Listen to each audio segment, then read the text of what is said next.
Honours প্রথম বর্ষের অর্থনীতি বিভাগের মৌলিক ব্যষ্টিক অর্থনীতির সর্বশেষ অধ্যায় একচেটিয়া বাজার অষ্টম অধ্যায়। এই অধ্যায় আমরা ইতিমধ্যে শেষ করেছি। তো এই অধ্যায় থেকে কী কী কোশ্চেন বিভিন্ন সালে এসেছে বা কী কী কোশ্চেন আমাদের পড়তে হবে, সাজেশন হিসেবে আমাদের কী কী কোশ্চেন পড়া উচিত, এগুলো আমি আজকে আলোচনা করব। তো হচ্ছে এই অধ্যায়ে যে লেকচারগুলো দিয়েছি সেই লেকচারগুলোতে তোমরা সেই অ্যান্সারগুলো সবগুলো পেয়ে যাবে। তোমরা একদিনে সবগুলো লেকচার দেখার চেষ্টা করো না, ধীরে ধীরে সবগুলো লেকচার দেখলে, মানে যেভাবে তোমরা ক্লাস করো প্রত্যেক দিন একটা একটা করে দেখলে এগুলো তোমরা মাথায় থাকবে। আর যেহেতু আছে এখানে চাইলে যে কোনো লেকচার পাওয়া যায়, তাই এগুলো তোমরা একদিনে সবগুলো যদি দেখো তাহলে আসলে আমি কি বলছি সেগুলো কিছুই বুঝতে পারবে না। নিয়ম হচ্ছে প্রত্যেকটা লেকচার দেখার সাথে সাথে বইটা খুলে সেই লেকচারের সাথে কী কী মিল রয়েছে, কী কী তুমি পড়লা বা ভিডিও থেকে তোমরা কী কী জানতে পারলা, সেগুলো সবগুলো এক জায়গায় করে সুন্দর করে লেকচারগুলো আর কি বইয়ের সাথে মিলাইয়ে লেকচারগুলো দেখা। তো এক নম্বরে আমি শুরু করছি যে কী কী কোশ্চেন বিভিন্ন সালে এসেছে। এক নম্বরে আমাদের যে কোশ্চেনটা বিভিন্ন সালে এসেছে সেটা হচ্ছে একচেটিয়া বাজার কাকে বলে। একচেটিয়া, যারা ফার্স্ট ইয়ারে এখন রয়েছে তারা যদি এই কোশ্চেনগুলো এখনই আয়ত্ত করে নিতে পারো, কারণ আমি এত সুন্দর করে সাজিয়ে দিচ্ছি যে কী কী কোশ্চেন তোমাদের পড়তে হবে, তাদের কিন্তু একটা খুব ভালো বেনিফিট পাবা যে পরীক্ষার সামনে এসে মানে তোমাদের খুব উপকারে আসবে। তাহলে একচেটিয়া বাজার কাকে বলে, এই কোশ্চেনটা এসেছে 2006 এবং 2012। কেন সালের কোশ্চেনগুলো ইম্পর্টেন্ট? কারণ সালের কোশ্চেনগুলোই পরীক্ষাতে রিপিট হয়। তোমরা যদি সবগুলো সালের কোশ্চেন পড়ো তাহলে পরীক্ষাতে তোমরা অ্যাটলিস্ট 95% তার উপরে কমন পাবা, কারণ সালের থেকে সব কিছু কোশ্চেন আসে। 2 নম্বর আমাদের যে কোশ্চেনটা রয়েছে সেটা হচ্ছে একচেটিয়া বাজারের বৈশিষ্ট্য। একচেটিয়া বাজার কাকে বলে, বৈশিষ্ট্য আমি এখানে লিখে দিই বৈশিষ্ট্য। এই কোশ্চেনটাও এসেছে হচ্ছে 2006। আচ্ছা, তারপরে একচেটিয়া ক্ষমতা এবং দাম স্থিতিস্থাপকতার মধ্যে সম্পর্ক। একচেটিয়া ক্ষমতা ও দাম স্থিতিস্থাপকের মাঝে সম্পর্ক। এই প্রশ্নটা আমি আসলে পড়াই নাই, চেষ্টা করব খুব দ্রুত শেষ করার। একটু দেরি হবে হয়তো আমার, আমি মেন টপিকগুলো শেষ করেছি অধ্যায়ের। কিছু হয়তো টপিক এখানে রয়ে গেছে যেগুলো হয়তো করানো হয়নি, সমস্যা নেই, আমরা খুব তাড়াতাড়ি শেষ করব। আচ্ছা, একটু আগে মানে আমাদের মানে লাস্টের দিকে লেকচারে আমরা দেখেছিলাম যে একচেটিয়া বাজারের যোগান রেখা নেই কেন। একচেটিয়া বাজারে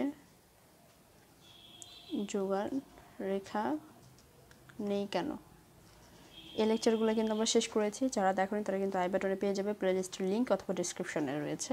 11তে এসেছে, 14 সালে এসেছে, এই কোশ্চেনটা আমরা পড়েছি অলরেডি। 4 নম্বরে যেটা করে রয়েছে সেটা হচ্ছে একচেটিয়া বাজারে এআর ও এমআর সম্পর্ক। এই কোশ্চেনটা আমাদের এসেছে 17তে। আচ্ছা,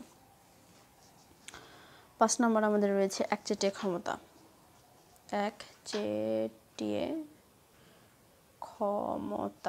একচেটিয়া ক্ষমতা আমাদের অনেক সালে এসেছে, 5, 7। আমি যদি এই বিষয়টা আলোচনা করে নিই, আমি খুব দ্রুত চেষ্টা করব যে এটা নিয়ে আলোচনা করার।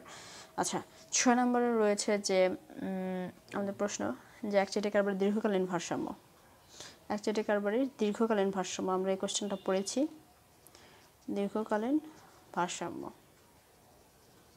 এটা আমাদের এসেছে 13তে। তারপরে 7 নম্বর আমরা কোশ্চেনটা দেখব, সেটা হচ্ছে যে মৃতকার ক্ষতি। এটা আমরা আলোচনা করেছি, মৃতকার ক্ষতি। একচেটিয়া কারবারে মৃতকার ক্ষতি, এটা 11 এবং 15তে এসেছে। 8 নম্বর যে কোশ্চেনটা সেটা রয়েছে হচ্ছে এআর ও এমআর রেখার আকৃতি, যে একচেটিয়া বাজারে এআর এবং এমআর রেখার আকৃতি।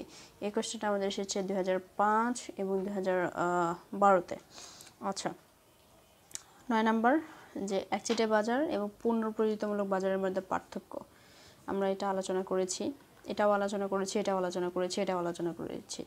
একচেটিয়া বাজার ও পুনঃপ্রযোজিতমূলক বাজারের মধ্যে পার্থক্য, একচেটিয়া বাজার এবং পুনঃপ্রযোজিতমূলক বাজারের মধ্যে পার্থক্য। এই কোশ্চেনটা 10, 15তে এসেছে, 10 এবং 15। আচ্ছা, 10 নম্বরে আমাদের যে কোশ্চেনটা রয়েছে সেটা হচ্ছে একচেটিয়া বাজারকে দাম সৃষ্টিকারী বলা হয় কেন, এটা আমরা আলোচনা করেছি। একচেটিয়া বাজার, এটা আমরা প্রথম লেকচারে আলোচনা করেছি। একচেটিয়া বাজারকে দাম সৃষ্টিকারী বলা হয় কেন? আচ্ছা, 11 নম্বর যে কোশ্চেনটা রয়েছে সেটা হচ্ছে যে একচেটিয়া বাজারে যোগান রেখা নেই কেন? একচেটিয়া বাজারে, এটা আমরা আলোচনা করেছি, অনেক সুন্দর করে আলোচনা করেছি, যোগান রেখা নেই কেন। এই কোশ্চেনটা 13 এবং 17-তে এসেছে এবং এটা কোথায় এসেছে যে একচেটিয়া বাজারকে দাম সৃষ্টিকারী বলা হয় কেন, এটা অনেকবার এসেছে 15, 17। আচ্ছা, 12 নম্বর যে কোশ্চেনটা রয়েছে সেটা হচ্ছে স্বল্পকালীন ভারসাম্য। স্বল্পকালীন ভারসাম্য, একচেটিয়া ভারসাম্য, একচেটিয়া বাজারে, স্বল্পকালীন ভারসাম্য একচেটিয়া বাজারে, এটা অনেকবার এসেছে 8, 4, 10, 14, 16, এটাও আমরা আলোচনা করেছি। 13 নম্বর যেটা রয়েছে সেটা হচ্ছে একচেটিয়া কারবারি, একচেটিয়া, আমি সংক্ষেপে লিখলাম একচেটিয়া কারবারি যে অস্থিতিস্থাপক অংশে উৎপাদন পরিচালনা করে কেন, করে না কেন? অস্থিতিস্থাপক অংশে উৎপাদন পরিচালনা করে না কেন? এটা 2012 এবং 2018-তে এসেছে। 14 নম্বর যে কোশ্চেনটা রয়েছে সেটা হচ্ছে একটা প্রমাণ রয়েছে MR = AR 1 - 1/E, এই প্রমাণটা আমি করাইনি, খুব দ্রুত করার ট্রাই করব। 18। আচ্ছা, 15 নম্বর দেখি আর কোনো কোশ্চেন রয়েছে কি না, যে একচেটিয়া কারবারের উদ্ভব হয় কেন? একচেটিয়া কারবারের উদ্ভব হয় কেন? আচ্ছা, একচেটিয়া কারবারের উদ্ভব হয় কেন, এই কোশ্চেনটা আমাদের এসেছে 2000 কত সালে? 16 সালে। তো মোটামুটি এই কটা কোশ্চেন রয়েছে, আমি ম্যাক্সিমামগুলো আলোচনা করেছি। আমি একটু দেখাবো যে আমরা কী কী কোশ্চেন আলোচনা করেছি।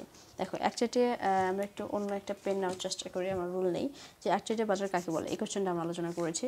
একচেটিয়া বাজার দাম স্থিতিস্থাপকের এটা পড়িনি। একচেটিয়া বাজার যোগান রেখা নেই কেন, এটা আমরা আলোচনা করেছি। একচেটিয়া বাজারে এআর সম্পর্কে, এটা আমরা আমাদের লেকচারে, আমাদের ভিডিওতে রয়েছে, তোমরা চলে দিতে পারো। একচেটিয়া দীর্ঘকালীন ভারসাম্য, এটা আলোচনা করেছি। মৃত্তিকার ক্ষতি, এআর রেখার আকৃতি, একচেটিয়া বাজারের পুনঃপ্রতিস্থাপনমূলক বাজারের মধ্যে পার্থক্য, এটা করেছে। একচেটিয়া বাজারকে দাম সৃষ্টিকারী বলা হয় কেন, এটা করেছে। একচেটিয়া বাজার যোগান রেখা নেই কেন, এটা করেছে। স্বল্পকালীন ভারসাম্য, একচেটিয়া বাজারের মধ্যে ভারসাম্য, এটা করেছে। তারপরে একচেটিয়া বাজার অস্থিতিস্থাপক, এটাও আমরা করেছি। উদ্ভব হয় কেন, এটাও তেমন কোনো কোশ্চেন না। আচ্ছা, তার মানে বোঝার খুব একটা বিষয় নেই, কিছু কথা এখানে রয়েছে, সেই কথাগুলো পড়লে হয়ে যাবে। তার মানে আমাদের একচেটিয়া ক্ষমতা এবং এই প্রমাণটা, এই দুইটা বিষয় আমরা বাদ রেখেছি, বাকি সবগুলো আমরা করেছি। এই মোস্ট ইম্পর্টেন্ট যে কোশ্চেনগুলো, সেগুলো অলরেডি আমরা আলোচনা শেষ করেছি।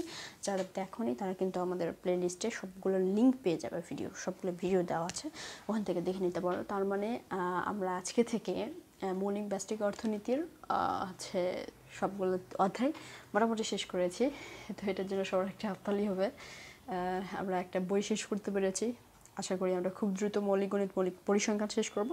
আর মৌলিক সামষ্টিক অর্থনীতিতে আমি আসলে, এটা আমার এখন শুরু করার কোনো প্ল্যান নেই, হয়তো আমার একটু দেরি হবে, কিন্তু পরিসংখ্যান এবং মৌলিক গণিত আমি খুব দ্রুত চেষ্টা করব নিয়মিত ভিডিও লেকচারগুলো দেওয়ার। কিন্তু ব্যষ্টিক অর্থনীতি কিন্তু তোমাদের শেষ। তোমাদের যারা বন্ধু রয়েছে ব্যষ্টিক অর্থনীতি নিয়ে ভয় পাচ্ছে, তাদেরকে কিন্তু আমার লেকচারগুলো তোমরা শেয়ার করতে পারো, তারাও দেখার সুযোগ করে দিতে পারো। তো সে পর্যন্ত সবাই ভালো থাকো, সুস্থ থাকো।